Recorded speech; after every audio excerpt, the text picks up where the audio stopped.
ಟಿವಿಗಳಲ್ಲಿ ಓಡ್ತಾ ಇದ್ದಾರೆ ಅಂತ ಬೆಂಗಳೂರಿಗೆ ಎಂಟ್ರಿ ಆಗಿದೆ ಅಂತ ವೈರಲ್ ಆಗುತ್ತೆ. ಇದು ನಿಜಾನಾ ಸರ್? ಏನು ಆ ಥರ ಟೆಕ್ಸ್ಟ್ ಬಂದಿದೆಯಾ ಬೆಂಗಳೂರು? ಫಸ್ಟ್ ಆಫ್ ಆಲ್ ನಾನು ಒಂದು ಸ್ಪಷ್ಟೀಕರಣ ಕೊಡ್ತಾ ಇದ್ದೀನಿ. ಆ ಪರ್ಟಿಕ್ಯುಲರ್ ಏನು ವಿಡಿಯೋ ಇದೆ, ಆ ವಿಡಿಯೋ ಸಂಬಂಧಪಟ್ಟ ಯಾರು ವ್ಯಕ್ತಿದು ವಿಡಿಯೋ ಇದೆ, ಆ ವ್ಯಕ್ತಿ ನಮ್ಮ ಪೊಲೀಸ್ ಅವರು ವಶಕ್ಕೆ ತಗೊಂಡಿದ್ದಾರೆ. ಅವ್ರದ್ದು ಮೆಡಿಕಲ್ ಟೆಸ್ಟ್ ಕೂಡ ಮಾಡಲಾಗಿದೆ. ಮೆಡಿಕಲ್ ಟೆಸ್ಟಲ್ಲಿ ಯಾವುದು ಡ್ರಗ್ದು ಯಾವುದು ರಿಪೋರ್ಟ್ ಬಂದಿಲ್ಲ. ಆದರೆ ಆ ವ್ಯಕ್ತಿ ಅವರು ಕೂಡ ನಿಶೆಯಲ್ಲಿ ಇದ್ರು ಆ ಟೈಮಲ್ಲಿ. ಜೊತೆಗೆ ಅವರು ಕೆಲವು ಮೆಡಿಸಿನ್ ಕೂಡ ತಗೊಂಡಿದ್ರು, ಆರ್ಥರೈಟಿಸ್ ಮತ್ತೆ ಇನ್ನಿತರ ಯಾವುದು ಹೌದು ಅದರದ್ದು ಸಂಬಂಧಪಟ್ಟ ದಾಖಲಾತಿ ಇದೆ ಅವರ. ಇದು ಈ ಮೇಲ್ ನೋಡಿದ್ರೆ ಗೊತ್ತಾಗಿದೆ.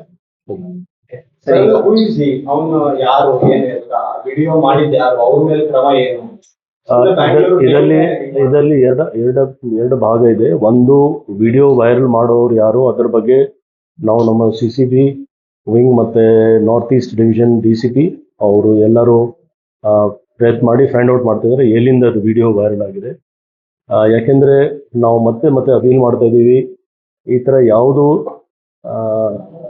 ಇನ್ಫಾರ್ಮೇಶನ್ ಇದ್ರೆ ಖಂಡಿತ ಪೊಲೀಸ್ಗೆ ತಿಳಿಸಿ. ಸುಮ್ಮನೆ ಒಂದು ಆತಂಕ ಸ್ಪ್ರೆಡ್ ಮಾಡೋದು ಮತ್ತೆ ಫಾಲ್ಸ್ ಇನ್ಫಾರ್ಮೇಶನ್ ಸ್ಪ್ರೆಡ್ ಮಾಡೋದು ಅದು ಇಲ್ಲೀಗಲ್ ಆ್ಯಕ್ಟ್ ಇದೆ. ಅದರ ಬಗ್ಗೆ ನಾವು ಕ್ರಮ ಕೂಡ ತಗೊಳ್ಬಹುದು. ಸೊ ನಾವು ಫೈಂಡ್ ಔಟ್ ಮಾಡ್ತಾ ಇದ್ದೀವಿ, ಅದ್ರ ಬಗ್ಗೆನೂ ಪತ್ತೆ ಮಾಡ್ತೀವಿ ಯಾವ ಹ್ಯಾಂಡಲಿಂದ ಇದು ಇನ್ಸ್ಟಾಗ್ರಾಮಲ್ಲಿ ಅಪ್ಲೋಡ್ ಆಗಿದೆ.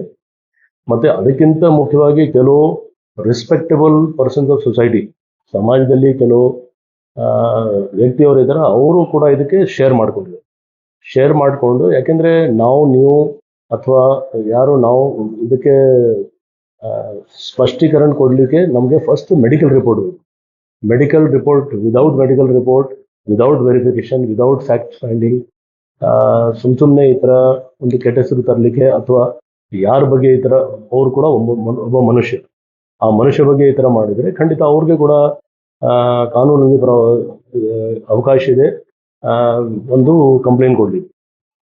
ಅಕಸ್ಮಾತ್ ಅವರು ಯಾವುದು ಡ್ರಗ್ಸ್ ತಗೊಂಡಿದ್ರೆ ಅಥವಾ ಏನಿದ್ರೆ ಅದ್ರ ಬಗ್ಗೆ ಕಾನೂನು ಪ್ರಕಾರ ನಾವು ಕ್ರಮ ತಗೊಳ್ತೀವಿ.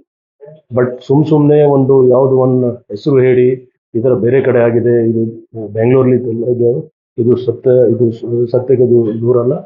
ಆ್ಯಂಡ್ ನಿಮಗೆ ಗೊತ್ತಿದೆ ಯಾವ ರೀತಿ ಬೆಂಗಳೂರು ಸಿಟಿ ಪೊಲೀಸ್ ಅವರು ಪ್ರತಿಯೊಂದು ವಿಷಯದಲ್ಲಿ ಡ್ರಗ್ಸ್ ಬಗ್ಗೆ ಅವರು ನಮ್ಮ ಸ್ಟೇಷನ್ ಮಟ್ಟದಲ್ಲಿ ಇರಲಿ ಅಥವಾ ಯೂನಿಟ್ ಡಿವಿಷನ್ಸಲ್ಲಿ ಇರಲಿ, CCB ಅವರಿರಲಿ, ಎಲ್ಲ ಮಟ್ಟದಲ್ಲಿ ನಾವು ಇದು ಆಗಾಗ ರೇಡ್ಸ್ ಮಾಡ್ತಾ ಇದ್ದೀವಿ, ಅರೆಸ್ಟ್ ಮಾಡ್ತಾ ಇದ್ದೀವಿ ಮತ್ತು ಸೀಸ್ ಮಾಡ್ತಾ ಇದ್ದೀವಿ.